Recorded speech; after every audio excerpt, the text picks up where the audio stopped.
BNP সারা দেশে যেমনটা নির্বাচনী একটা ঝড় তুলেছিল, হঠাৎ করেই বেগম খালেদা জিয়ার অসুস্থতার কারণে সেটা কিছুটা থেমে গিয়েছিল। গত ২-৩ দিন তেমন আ প্রচার প্রচারণা চলেনি। অনেক প্রার্থী ঘোষণা দিয়ে বলেছে যে আর কোনো নির্বাচনী প্রচার অভিযান না। এখন শুধুমাত্র আ দলের প্রধান বেগম খালেদা জিয়ার জন্য দোয়া, মিলাদ, মোনাজাত, কোরআন খতম এই কর্মসূচিগুলি চলতে থাকবে এবং সেটা হয়েছেও।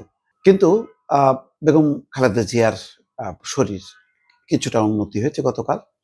তিনি কথা বলতে পারছেন, চিকিৎসা নিতে পারছেন, ওষুধ গ্রহণ করতে পারছেন। এই পরিস্থিতিতে আশা দেখছেন আ দলের নেতারা। এইজন্য আজকে মির্জা ফখরুল ইসলাম আলমগীর দোয়াও চেয়েছেন। আবার যেটি বলছেন যে দেশে একটা সুষ্ঠু নির্বাচনের পরিবেশ তৈরি হয়েছে। অর্থাৎ বেগম খালেদা জিয়ার এই পরিস্থিতি যেহেতু উন্নতি হয়েছে স্বাস্থ্যের পরিস্থিতি, ফলে দলের প্রার্থীরা, নেতা কর্মীরা যাতে আবার নির্বাচনী কাজে মনোযোগ দেন সেই আহ্বানটা তিনি জানাচ্ছেন এবং বলছেন যে যদি বিএনপি সুযোগ পায় তাহলে সমৃদ্ধশালী অর্থনীতি এবং একটা গণতান্ত্রিক বাংলাদেশ তারা গড়ে তুলবে। বিএনপির জন্য একটা বেশ জটিল পরিস্থিতি তৈরি হয়েছিল গত ২-৩ দিন। এক হলো বেগম খালেদা জিয়া অসুস্থ হওয়ার কারণে তাদের সারা দেশে নির্বাচনী প্রচারণা যেই তুঙ্গে উঠেছিল সেটা যেমন থেমে গেছে, তেমনি আবার তারেক রহমানের ফেরা নিয়ে একটা জটিলতা, একটা আলোচনা এবং তার মধ্যে উদ্বেগ উৎকণ্ঠা কিন্তু প্রকাশ পেয়েছে। গতকালকে আমি দেখলাম বিভিন্ন টেলিভিশনে, আমি নিজেও ২ টা টক শোতে ছিলাম। সেখানে মূল আলোচনাই হচ্ছে কেন তারেক রহমান আসতে পারছেন না? কারা বাধা দিচ্ছে? কিসের ইঙ্গিত দেওয়া হচ্ছে? সেটা বিএনপি নেতারা আবার ক্লিয়ার করেননি। আবার বিএনপির পক্ষ থেকে কেউ বলার চেষ্টা করেছেন এইরকম পরিস্থিতিতে তারেক রহমান এসে আসলে কি করবেন? বরং তিনি লন্ডনে আছেন। লন্ডনে থেকে তিনি মায়ের আ উন্নত চিকিৎসার জন্য সেখানে সেই ব্যবস্থাটা করা, যোগাযোগ করা, সেই কাজগুলি তিনি করা ভালো। যদি তিনি লন্ডনেই আসেন তাহলে তিনি তারেক রহমান দেশে আসবেন, এসে আবার মাকে নিয়ে লন্ডনে যাবেন। এই কাজটা যথেষ্ট জটিল। আর তারেক রহমান যেহেতু নিজে একটা শুধু সন্তান না, তিনি আবার একটা দলের প্রধানের দায়িত্বই পালন করছেন কার্যত।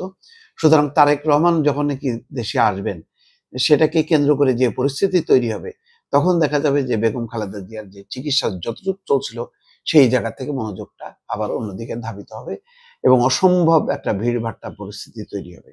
যেটা বেগম খালেদা জিয়ার এই মুহূর্তের স্বাস্থ্যের জন্য চিকিৎসার কার্যক্রম সুন্দরভাবে পরিচালনার জন্য অসুবিধা তৈরি হতে পারে। আ তারেক রহমানের মুভমেন্ট গুলো একটা মানে বিপজ্জনক অবস্থা তৈরি হবে। পথে তারপর তিনি যেখানে থাকবেন, যেখানে যাবেন, সব জায়গায় প্রচুর আ ভিড়ভাট্টা হবে। তো এটা বিবেচনায় অনেকে বলেছেন যে তারেক রহমানের যাই বলুক না কেন, তারেক রহমানের এখন ওই লন্ডনে থেকেই বরং মনিটর করাটাই ভালো। আর তার পক্ষ থেকে তো দলের নেতা, কর্মী, আত্মীয়স্বজন সবাই আ নিয়োজিত আছেন এই কাজে। এই কথাটা আ বলা হচ্ছে। কিন্তু পাশাপাশি ওইটাও সবাই ব্যাখ্যা চান যে আসলে কারা বাধা দিচ্ছে? সরকারকে কেন বলতে হলো যে তারেক রহমানের আসার ক্ষেত্রে আ কোনো বাধা নেই। আর পররাষ্ট্র উপদেষ্টা তৌহিদ হোসেন তো পরিষ্কারভাবে বলেছেন যে একদিনেই ট্রাভেল পাস মানে রেডি করা যাবে, এতে কোনো সমস্যা নেই। তাহলে ওই যে তিনি বলেছেন যে তার আ মানে আসাটা অবারিত নয় এবং সিদ্ধান্তটা একক নিয়ন্ত্রণাধীন নয়। তাহলে মানে অবারিত না কেন? এটা যেমন প্রশ্ন। আবার সিদ্ধান্তটা একক না কেন? হ্যাঁ, দল আ অবশ্যই দলের ব্যাপার আছে যেহেতু তিনি দলের নেতা আছে। তো দলের কি কোনো বাধা আছে? দল কেন চাইবে না এই সময় তিনি আসুক?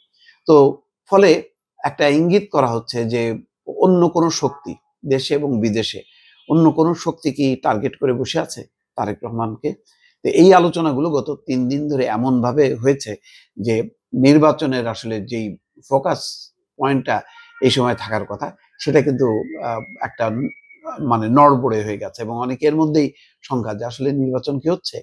তফসিল কেন আবার পিছালো? ঠিক আবার এই সময় তফসিলটাও যেখানে ডিসেম্বরের 1st উইকে হওয়ার কথা, সেটা আবার পিছিয়ে গেল আ ডিসেম্বরের ২য় সপ্তাহে। তো তফসিল ঘোষণা না হওয়া পর্যন্ত নিশ্চিত হওয়া যাচ্ছে না। আর সেটা নিশ্চিত না হলে তারেক রহমানেরও দেশে আসাটা বিলম্ব হচ্ছে, এমন একটা আলোচনা কিন্তু ছিল। সব মিলায়ে মানে নির্বাচনের এই একটা পরিবেশ কিছুটা ঘোলাটে হয়েছে এবং কিছুটা অস্থির একটা পরিস্থিতি। সেই পরিস্থিতি কাটানোর জন্য হয়তো বিএনপি নেতারা আজকে সংবাদ সম্মেলন করে বলছেন যে নির্বাচনের একটা সুষ্ঠু পরিবেশ আছে, সুতরাং সবাই যেন এই নির্বাচনের কাজে মনোনিবেশ করে।